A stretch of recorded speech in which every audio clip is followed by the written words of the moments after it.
Okay, this is video 3, and this is going to be getting her formula into the pump bag to be ready to pump into her. Note that all of her feeds are in milliliters, not ounces. So when I talk about being at 170 or 213, it's not ounces, that is milliliters. And moving towards the pump here, I'm going to go ahead and just turn it on before I get just the milk in the bag. It takes a second to kind of get going. I'll talk in the next video just about how to set this up, but from a bag standpoint, I'm just gonna take the lid off the top. You're always gonna wanna just pull the bag out a little bit. It tends to suction to the back of it, and all of it will come out and on the floor. So just make sure to pull that out. And then I'm just gonna go ahead and just pour this right in. She does have medications that we'll have over just on a piece of paper for y'all.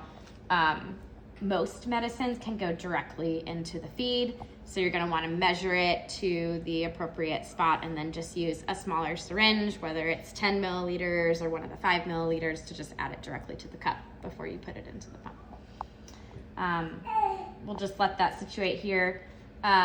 You want to push just some of this air out at the top and just cap it. That's just helping to make sure you're not getting a lot of bubbles through it and into her belly. Not the end of the world, but just a good thing to check. The next step we're going to want to do is basically get her formula all the way through this tube. So general rule of thumb is whenever you're connecting anything to her G-tube, you just never want there to be air in it. So it's either going to have formula in it, water in it, or some sort of medicine, but never just like this, because then you're pushing just a lot of air into her belly, which can be really uncomfortable. So what I'm gonna do is basically what you call prime it. So I wanna get the formula all the way through this tube so I can connect it to this one, which goes into her belly. For this video, I'm just gonna point to this prime button. Basically what that means is I am the one priming the formula through the tube. The pump is not doing it on its own.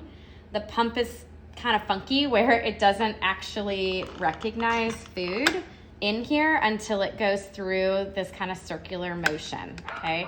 So I'm gonna go ahead and just hold down the prime button and you'll see it move. If I lift off of it, it'll stop. So what I'm trying to do is just put it to the point that it gets all the way through this like kind of circular motion here. Circular tubing. So when it comes out this other side, now I can hit run pause. These are really the only 2 buttons you'll have to use during a feed. I'm gonna go ahead and hit run. You wanna make sure that you're either putting this like in the cup, or Bo will put it actually in the bag itself. But that just makes sure if there's any like additional water throughout this, it goes into the cup and not on the floor. You'll see that it stopped. That's because the pump is doing everything. So the pump we've got set on a certain speed level for her so that she can tolerate it. And that's just why it's pausing. It will continue here in a minute. I'm gonna make sure that just this area right here goes all the way out through the tube into the cup. I'll pour that back into this bag, but that's just eliminating any of these areas where there's air. You don't have to worry too much about it, but anything larger at this level or larger, you're just gonna wanna make sure you prime all the way